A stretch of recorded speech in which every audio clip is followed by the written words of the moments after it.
everyone that's here tonight. It's our first of a kind sustainability in our schools webinar. On the panel, we have Valerie Ulrich, who has worked on the green team in previous years, Elizabeth Collier, our public information officer, Dave Harding should be here shortly, our facilities director, the MC, Matt Bolden, the BA, but really Sustainable Princeton, our consultants. We've been working with them about 5 months now, have been doing a great job. Jenny Ludmer will be presenting tonight, and I want to thank Sustainable Princeton for really helping us to keep the ball moving forward, and we're looking forward to continued successes. With that, we'll tee it up for Jenny Ludmer from Sustainable Princeton. Thank you, Matt. And yeah, it's a pleasure to be here tonight, and we're, really thrilled to be working with the district. It's wonderful. So I am going to share my screen. I've got a presentation that I could dive into with you. Give me just a sec to get it loaded.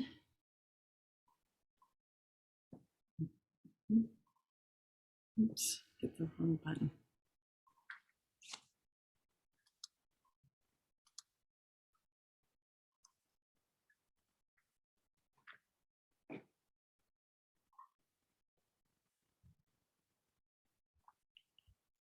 Okay, I'm going to stay here. I'm not seeing my button to, oh, there it is. No, never mind. That one. Sorry, now I've got it. Okay, sorry, I'm going to back up. All right, well, thank you everyone for joining us. And I'm going to go ahead and tell you a little bit about us from Sustainable Princeton. We are a 501c3 nonprofit, and we were founded in 2012. And we work along residents, nonprofits, and local governments to make our community more sustainable. And like I said, we're really thrilled to be working with the district now to help them achieve their sustainability goals. Our mission is to inspire the community to develop and implement solutions that positively impact the environment. And we do that by working in 3 pillars, which you can see here. We are trying to work to reduce our greenhouse gas emissions, strengthen our resilience, and protect the local ecosystem. So for tonight, what we want to do first is talk about what we know, what we've learned over the past few months in working with the administration about the buildings. So we're going to run through a lot of data. And then I also want to describe plans for the future on a pretty broad level. And then follow up with, where are we going with Sustainable Jersey for Schools, give a little update about that. And then we should have time for there to be questions for everyone. So this is being recorded, and Matt has told me that it will be up on the district's YouTube page when we're finished. So if you have to leave early, you can always check it that way. Also, this event is designed to give you all the updates about what the district is doing. But in March, we are going to have what we're calling a World Cafe. I'm working closely with Valerie Ulrich at the district to plan this event where you can kind of bring all of your ideas and your thoughts about what the district should be doing, and we can, as a community, discuss them and consider them. So we're really looking forward to that event for you to share all of your ideas. Okay. So the first thing that we did was start by trying to get like a baseline measurement of all the different ways we can look at the building and measure them. The district is now using Energy Star Portfolio Manager. This is a industry leading benchmarking tool that lets us pull in, upload a lot of data, analyze it, and then it will allow us to compare our buildings to similar buildings nationwide, but also create a timeline and measure progress as we go. So the first piece of data that I have for us to look at is electricity and natural gas data for each of the 6 buildings. You can see the different blue colors to represent electricity and natural gas. Electricity is shown in kilowatt hours, whereas the gas is shown in therms. On 2 different axes. But one thing to point out of here, I mean, obviously the 2 bigger buildings, the high school and the middle school, you are seeing they consume a lot more energy, and that's not surprising given their size.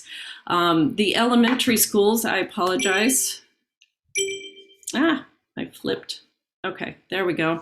The elementary schools are listed on here in order of their square footage. So the smallest school is Littlebrook and the largest school is the high school. And so one thing to note is that Community Park is consuming a lot more electricity. It's also fairly high in natural gas than the other elementary schools. And this becomes important when we look at the next slide. One thing that Energy Star Portfolio Manager does is compute a score. And the whole idea is that this one number is supposed to be able to help anyone know in a glance how their building is performing. It's a scale from 1 to 100, and 50 is the median score. And so what you can see is that all of these buildings are underperforming by this standard.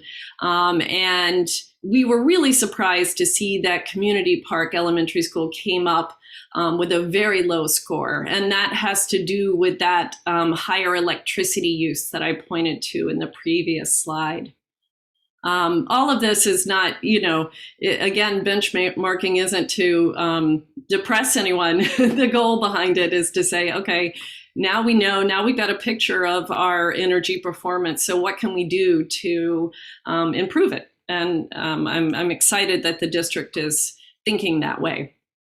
Another thing that we did is called a carbon footprint analysis. We used a model recommended by Sustainable Jersey to calculate this, but we took the energy and or the electricity and the natural gas data that you just saw and added it with transportation data that was, it was modeled from my conversations and information that I got from Donna Braden in the transportation department. So this is looking at the type of buses and the number of students using them and the amount that these buses are running. And that you can see with the green piece of each bar. Again, what you are noticing is that Community Park has this enhanced footprint, and that's not surprising given the other graphs that I just showed. So some of you, if you're familiar with the greenhouse gas inventory that we did for the community, you might be wondering, well, how does this relate to that? It's really difficult to, they are a little bit apples and oranges. They had utilized different methodology to calculate the footprints. However, what we can compare is the energy data, because that is all comes from the utility. And so what we can say is that the energy data for these 6 schools represents about 5% of the energy used by commercial buildings within Princeton. Okay, we also looked at water. So far, we only have one, it's actually less than 1 year's worth of data. But we see, some trends popping out already. The high school, the bigger building, without a doubt, is using more water. You can see that peak in September for the middle school, which we're thinking is directly aligns with the pool being filled. And then we also see Community Park as having a higher water time summertime use rather. And know that that is at least in part due to the summer camps that are there. So that's the water so far. And then we also just got some food waste data. All 6 schools starting in September began a collection for, sorry, and I managed to skip a slide, began a collection of food waste. This is being collected by Organic Diversion. They reported a total of 6.5 tons of food waste, and you can see how the schools break down in that. And they are taking this food waste to Trenton Biogas. Trenton Biogas is converting it into renewable energy, and that's where we get to these calculations. Those 6.5 tons of food waste, now that we are diverting them from the landfill, we have saved 3.5 metric tons of carbon dioxide, which is equivalent to someone planting 58 tree seedlings for 10 years. So that's great. The Trenton Biogas generated 1,800 kilowatt hours of Class 1 renewable energy from this food waste, and that is equivalent to what it takes to charge 1,500 smartphones, just to give you an idea. They also have a cogeneration system, so they were able to recapture 2,000 kilowatt hours of heat from the processing of this food waste, which is enough to provide electricity, about 1/4 of a home's electricity. And then Trenton Biogas also created 1.4 tons of compost from this food waste, which is enough to fill 2 compact pickup trucks. So we look forward to, we're expecting to see this increase over time as the schools, kind of work it in. I know some of the schools are still trying to figure it out, but this is really good data in the meantime, I think. Okay, so that was the kind of the quick and dirty run through all the data that we've looked at so far. But the other thing that we have done with the district is help them prioritize and plan for the future and think about the future.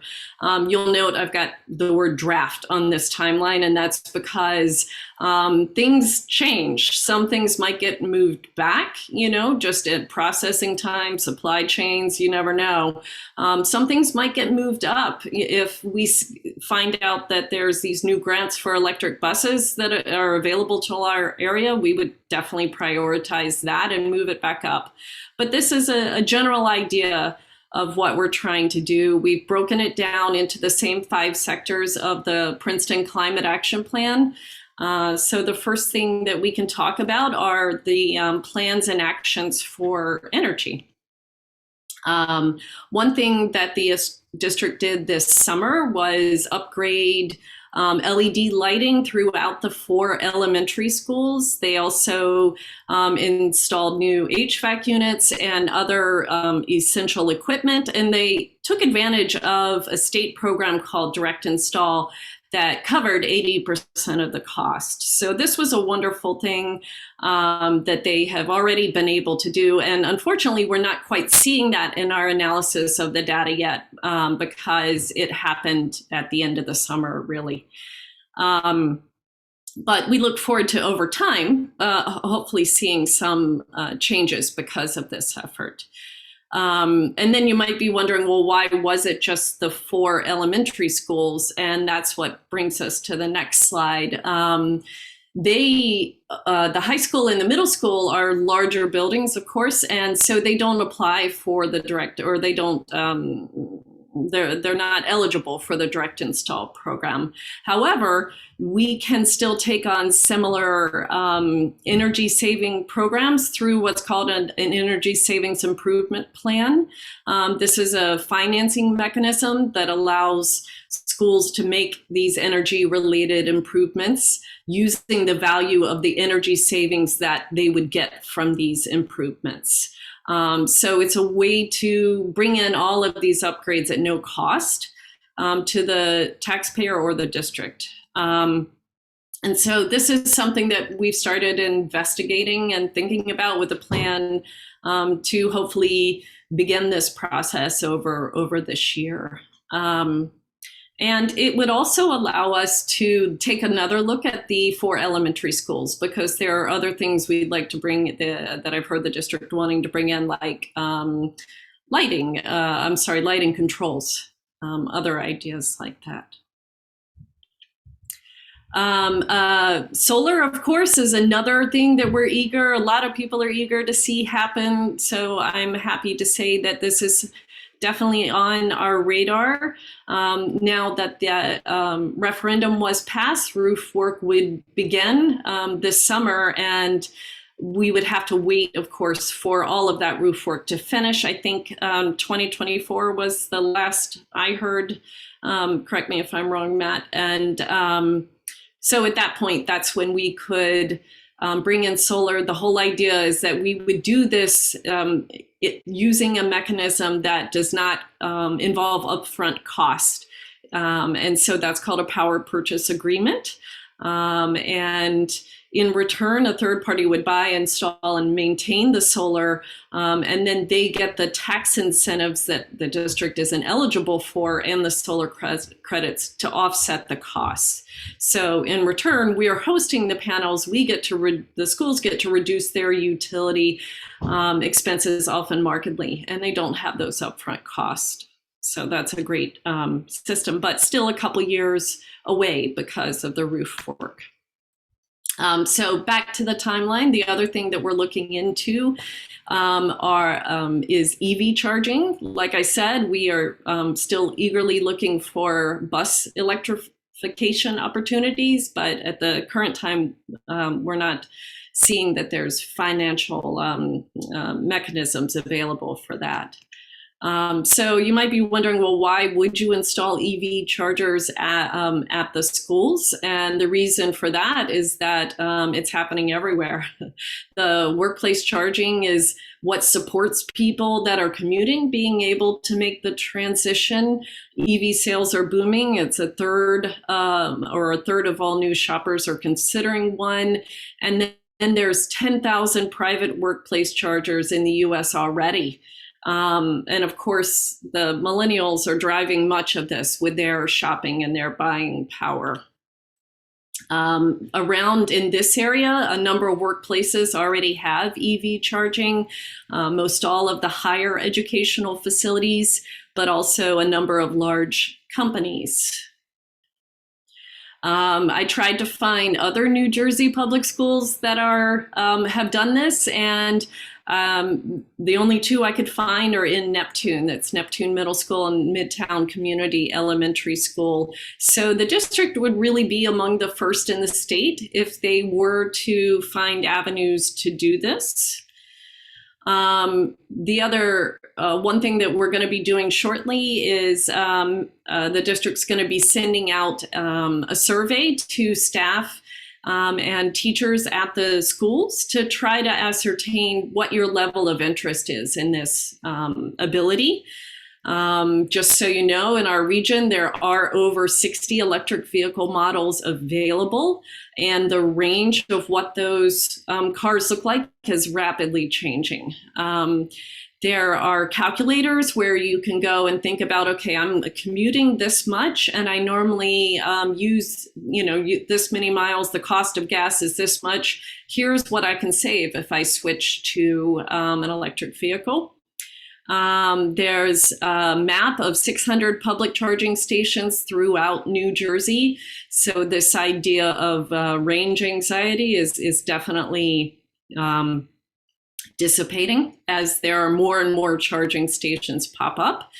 And then there are still incentives out there for you, like the federal tax credit of $7,500. I should also add that there's an article that just came out this week that listed the affordability of electric vehicles, and the Nissan Leaf, which is the vehicle I drive, is the most affordable one right now. It starts at, I want to say, $27,000, and then with the federal tax incentive of $7,000, that becomes a $20,000 for a new car, which is really competitive pricing.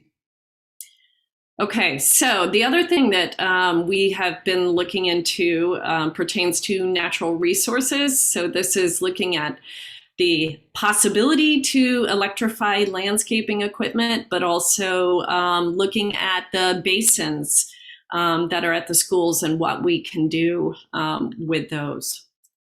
So from the perspective of landscaping equipment, we received a grant from the Gardenier Environmental Fund. The district received this grant in partnership with the municipality. And as part of this grant, the district did get a new electric backpack leaf blower. The municipality also got some equipment. And we've been working to with both the district and the municipality to get a list of all their equipment, to quantify the different items that they are using, determine the footprint of them, and then also analyze what it's going to cost, how we would have the option to electrify some of them. So far, what we're finding is that the electric leaf blower is not as strong as they're used to compared to their gas leaf blowers. However, they are finding places where it's really useful, and in particular, the courtyards. Where people, the students and teachers weren't always happy with the smell of gas from them or the sound. That's where there's a good improvement from this. So then the other piece that I wanted to bring to your attention is the idea of the ECOLAB. This is a picture I took just last week in the winter, and you can see it's very filled with large trees now. So I wanted to just kind of walk through what this ECOLAB is for people that are new to the area, and how it's been used in the past, but also what we're thinking about going forward. So over time, the ECOLAB has definitely been used by students, especially the environmental studies courses. We were really impressed one day.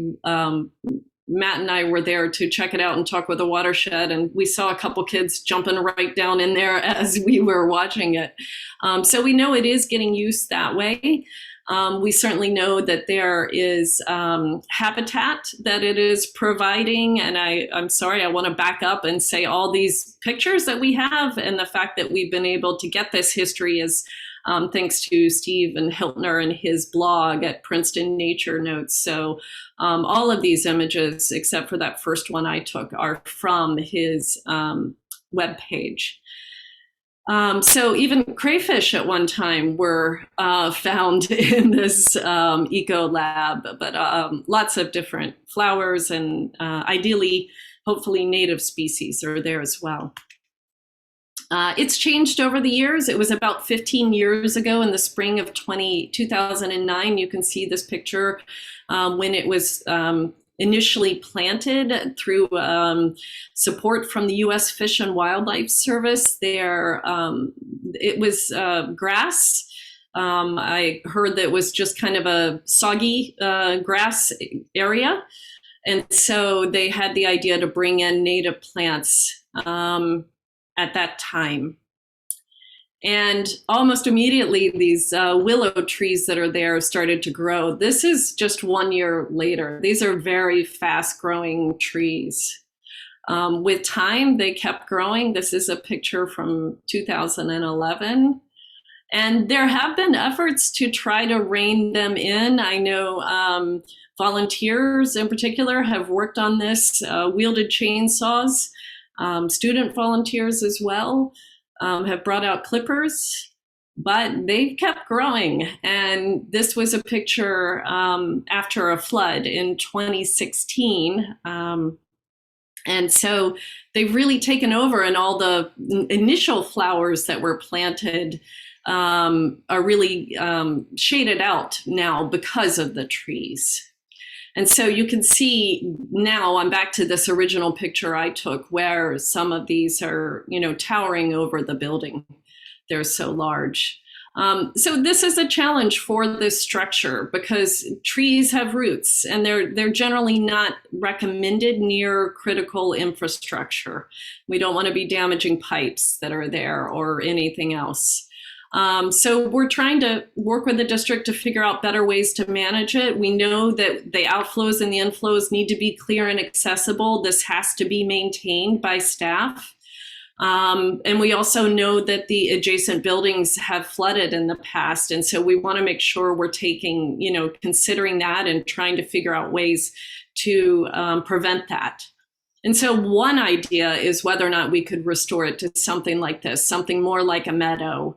And meadows are surprisingly good at absorbing stormwater. They're almost, there's a statistic I learned from the Watershed Institute that an acre of forest absorbs 550,000 gallons of water, but an acre of meadow can absorb 500,000 gallons of water. So they have very deep roots and can potentially still offer that water saving benefit.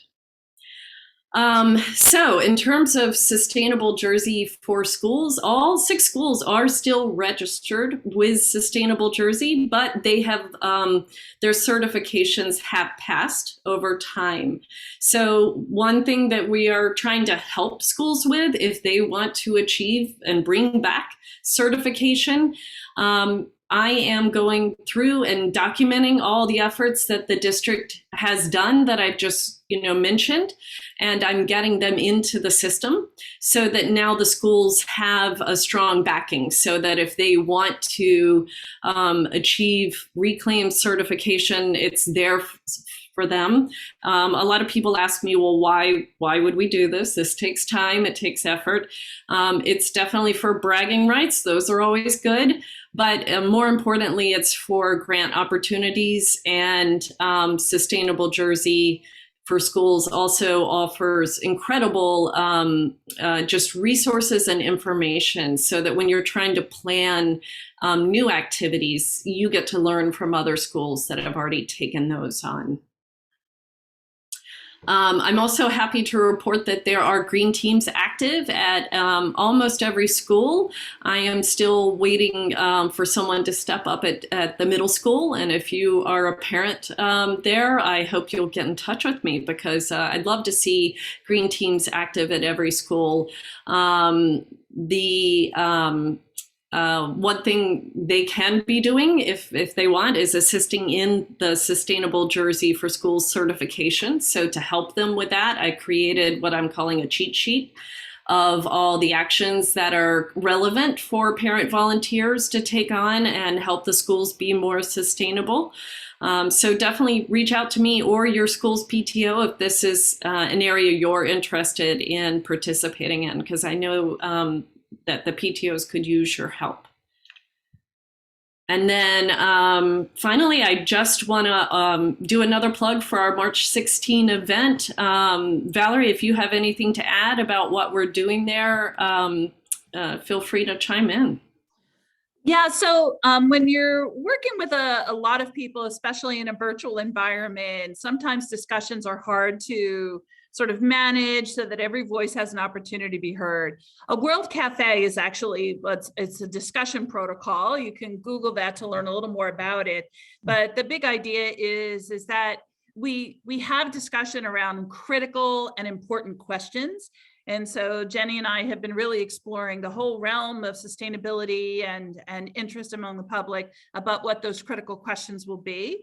Come to the event to learn what they are. And we go into breakout groups and we discuss, and then we come back together and then we reorient all the breakout rooms. You get to meet and talk with new people throughout a course of like 3 rounds of questioning. It's a laid back kind of event. We encourage you to attend virtually, eat, drink while you're there. If you have pets, let them sit on your lap and, really come to contribute and to listen. And the big idea is, of course, is that within our town and within us, we have everything we need in order to learn and grow in sustainable efforts. Awesome. Thank you for that. And that's it for my presentation. I know I ran through a lot very quickly, so hopefully we still have some time for questions if there are any. And I don't know, Matt or Dave, if you had anything to add. So sorry, I didn't stop to give you a chance. No, that was great, Jenny. We are so thankful that you've helped, lead us, corral us, and keep us pointed in the right direction for our goals. We really are geared towards action. As you pointed out, we kind of willed through in the middle of referendum work that direct install project last summer, which should really help to save energy. But we left a lot on the table. The middle school, high school will be next. The lighting, the LED lighting is what can drive a lot of the other energy improvements. But like you said, we also left a few things on the table at the elementaries, lighting controls, a few other ECMs. And if anyone does have a question, I'm going to kind of run this like we do at the board meetings. Just raise your hand or throw up a question in the chat if you'd rather do that. Peter Thompson, what has been discovered as the cause of CP's high usage levels? Yeah, relative to the other elementaries. It is a mystery that we are still working on. Is it related to being the only two-story building? There are, a few theories we're working on. We're going to make sure that, which we don't think is the case, that other the town's facilities, I doubt, are tied into the building. Summer usage is higher there, but we also do use Johnson Park for our extended school year programs. It could be the extended summer usage, but we're still, it's a mystery to be solved. And we love those. Martha Friend. Yeah, hey, thanks so much. I was just wondering, I have a couple questions, but I'll just throw one out and put the rest in the chat. I was wondering about that data, which is always very interesting to compare amongst the elementary schools, since I'm an elementary school teacher. And could you clarify natural gas? I think I'm pretty clear on what electricity is hooked to in our elementary schools, but in terms of natural gas, just so everybody kind of maybe gets a little more clarity on what those run in our schools. I think that would be helpful. Yeah, I mean, it's mostly geared towards heating, the heating season, and cooking. Most of our ovens and grills are natural gas fed. I don't think I missed anything, Dave, did I? No, I mean, it's basically our boilers and also the rooftop air handlers that handle the hot air for certain spaces to heat, and also, like you said, the cooking. Well, I didn't see it. The rooftop air handlers are. And also, yep, and also domestic hot water as well. That's why we have you here. Keep me in line. Do you have another question, Martha, too, or are you going to put that in the chat? I'm sorry, I didn't want to take up all the time, so I'll just put it in the chat. No. Thank you. And I'm wondering about, or actually, never mind, there are other questions. Go ahead. I think Thomas Kisby has a question for food waste. Is there any effort or plan to move away from biogas and to just focus on compost? I can go ahead and give your, I mean, yeah. to just speak to when I was here, we did switch over from to organic diversion. But go ahead, Jenny. Well, what I was going to add is the availability of composting. I mean, that's really a struggle in the state of New Jersey, especially for a school district.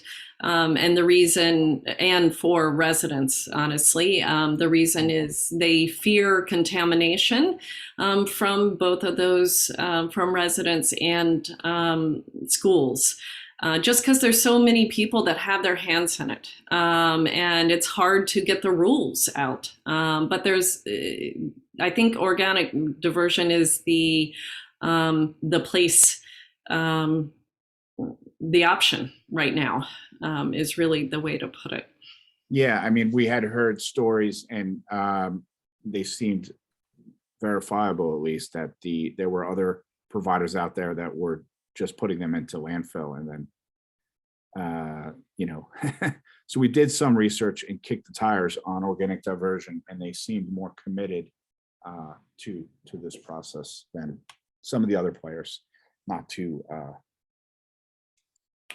say names, not to mention companies by name. Let's see, there was another question there that. Yeah, I think Debbie was asking about getting the composting back, and I'm not sure if that's something they offered to you or not.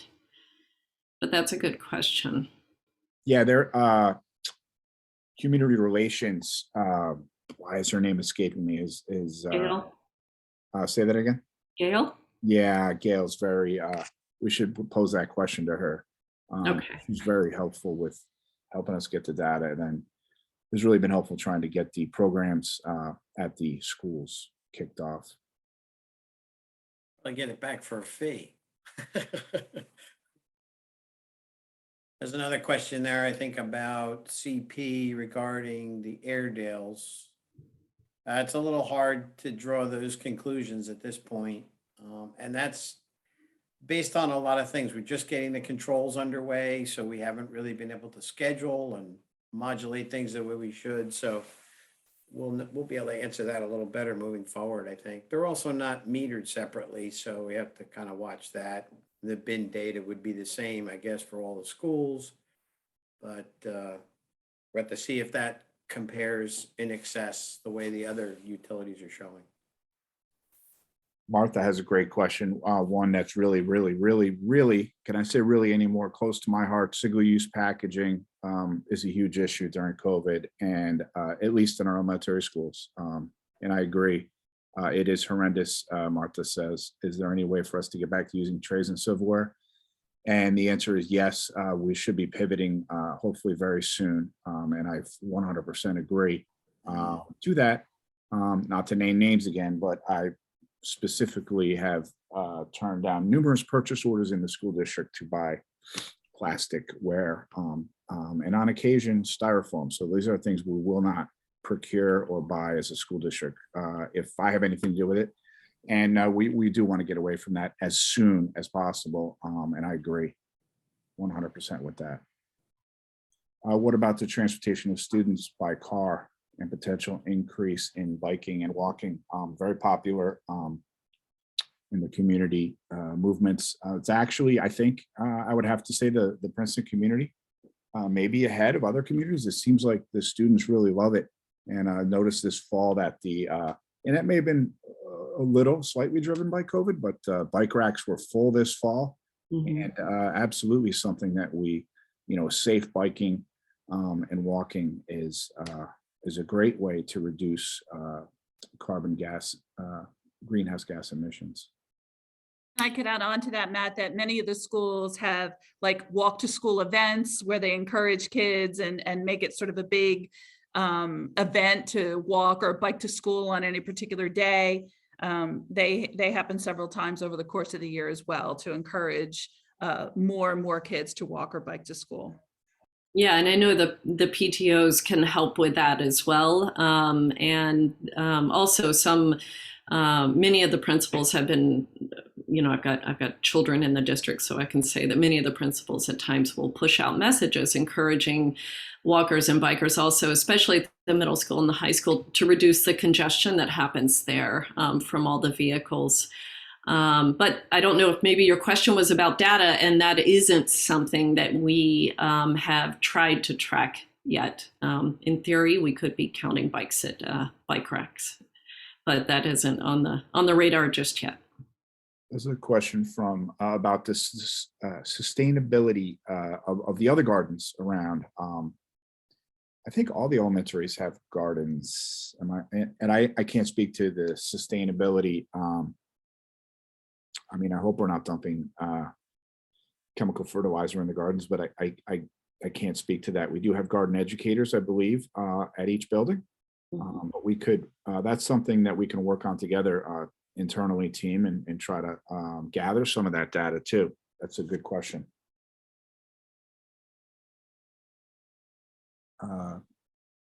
Christine wanted to mention new bike racks and safe route to schools. Yeah. I'm not an expert on that. We could, if Christine probably knows more about it than I do, you're welcome to speak to that if you'd like. Christine, you want to join us and speak to that? Great. Go ahead, Christine. Hi, I know that I think folks from the PBAC, the Princeton Bike Advisory Committee, has worked closely, and Lisa Sariaso, the former chair, has done a couple events about safe routes to school, and I think they've done a survey with students as well to gauge, interest in what is needed so that students could, so it would be easier for students to bike to school. I just want to mention that I know that those folks in town have done a lot of work with the schools, and maybe Valerie or Matt or Jenny can elaborate on that. Yeah, and just for everyone, Christine is my colleague at Sustainable Princeton. She's our program director, so that's why she was speaking to that. And then Martha brought up a good point that biking isn't necessarily accessible to every student in the district. So that's, we always want to weave that line of encouraging those who can and have that opportunity, but not to the point where we,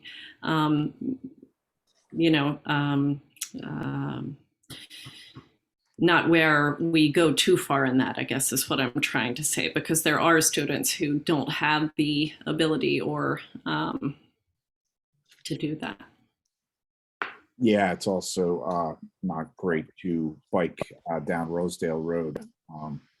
Right. With the one highway that kind of, not a highway, but it's treated like a highway by some people. Definitely speeds of 50 miles an hour, unfortunately. Martha, do you have another question?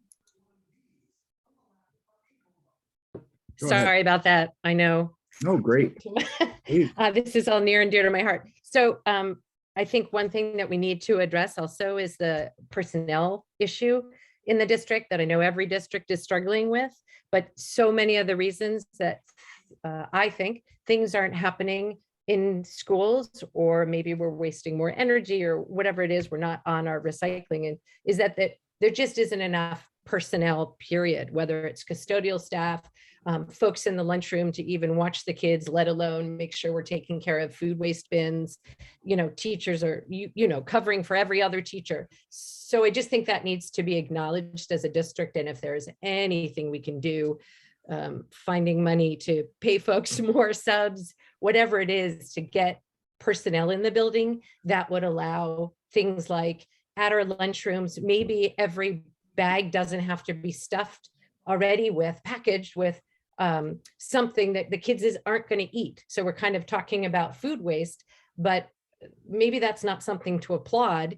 And so much food waste is just an issue because of the COVID related protocols we have. So I just think we know it's all kind of overlapping and intersectional, but we have some protocols in place this year that mean we are generating massive amounts of waste. And part of that is just not having the personnel who are able to help with some of the, the structures around it. That's just what I wanted to point out. No, it's very valid. I know you're near and dear to the Littlebrook community, all the hard work you do there. And there's a, confluence of events that have hit this year. And you kind of spoke of them. The federal government trying to do a good thing, giving students free lunch across the country has created, just exacerbated, I should say, some of those things that you're mentioning. So sometimes well-intentioned things can cause other problems, as we know. Thomas had a question about, and I'll have to speak to, to the people in charge of curriculum. I know you guys are in the forefront. We are in the forefront of this community with civics. Everyone goes through civics if they go to the middle school. Environmental education is a great way I know one of my two kids took environmental science as a junior, and she learned a lot from it. So I think that would be an interesting mandate. Mandates aren't necessarily popular with school districts. We have many of them that aren't funded, through the state. But it is an interesting question, Thomas. Thank you. Did you want to speak, Thomas? Go ahead. Yeah, I just wanted to elaborate a little more on that question. And the reason I feel like it's an important thing to bring to the subject is because personally, I am a Princeton high school student. I'm a senior, and I actually took environmental science last year. And when I took it, I was like, wow, there was a lot I didn't know, and it was really overwhelming. And then I still continue to see that there's like still a lot of things that other people don't know, especially in acquiring certain skills, whether that's like regenerative gardening, gardening, or just like, simple maybe like waste management rules that they don't know about. And not necessarily like saying, okay, you put paper here or metal here. It's knowing why you put it there that people don't necessarily understand. And I kind of see that general, lack of knowledge, not in a small scale, but like in a massive scale from my perspective with, just like interacting with people, and then like maybe saying certain facts I've learned and just seeing the amount saying, wow, I didn't know that. And that's a little concerning if we are trying to fight climate change, especially since we need, especially younger generations to become more prepared and better equipped to not only fight that, but to as well, prepare themselves to make their society more sustainable, because it really will be at a point like up to us to really carry forth the initiatives that are created not only by young generations now, but also by older generations. Very, very well spoken. And I know we were trying to connect a little while ago with and forgive me, I can't remember the name of exactly the name of the club at the high school.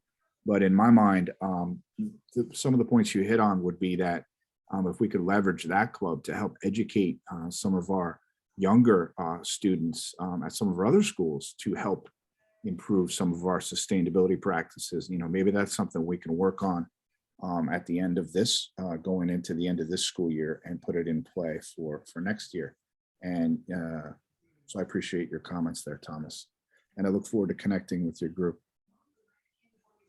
A question about district resources for meadows or trails. So, I mean, to me, that's outside of our sweet spot, if you will. That would be something that the town would be better, equipped to do. I think that, in the presentation that Jenny did so well, I think some of the things that we need to make sure that, we stay, our core is education.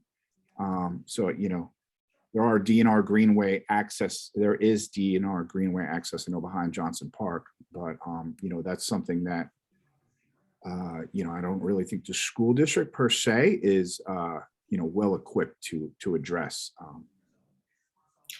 Just my opinion. And I think there's always the challenge because the lawns are used for student, activities and teams and sports and things like that. Yeah, absolutely. So this was great. Let me see. I want to make sure I save the chat too before we. Is there any other questions? I think Christine, is your hand just raised from before? Okay, great. Yes, I will lower my hand. No, Apologies. it's okay. I just double checking. So it's been a great start to this relationship. I've been even more pleased than I anticipated, and we have a lot of work to do, and we're really committed to it, and thankful that we have a partner here in the community to help organize us and help us move forward. Absolutely. And thank you for working with us and being so open to all these ideas we throw at you. Yes, the- the presentation will, and we were speaking earlier as a group internally about a sustainability spot on our homepage to organize this information for all of our stakeholders. So we will do that. You are welcome. So we look forward to next month. And I thought the World Cafe, I was going to ask if we got copyrighted from approval from WXPN in Philadelphia, but I guess the World Cafe has other, as Valerie so eloquently described. So yeah, it won't be quite the same scene as we that. didn't violate any copyright laws there. Thanks everyone for coming out tonight, and we look forward Thank to you. one Thank you, month. Jenny. That was great. Thank you all. Have a good evening. Good night.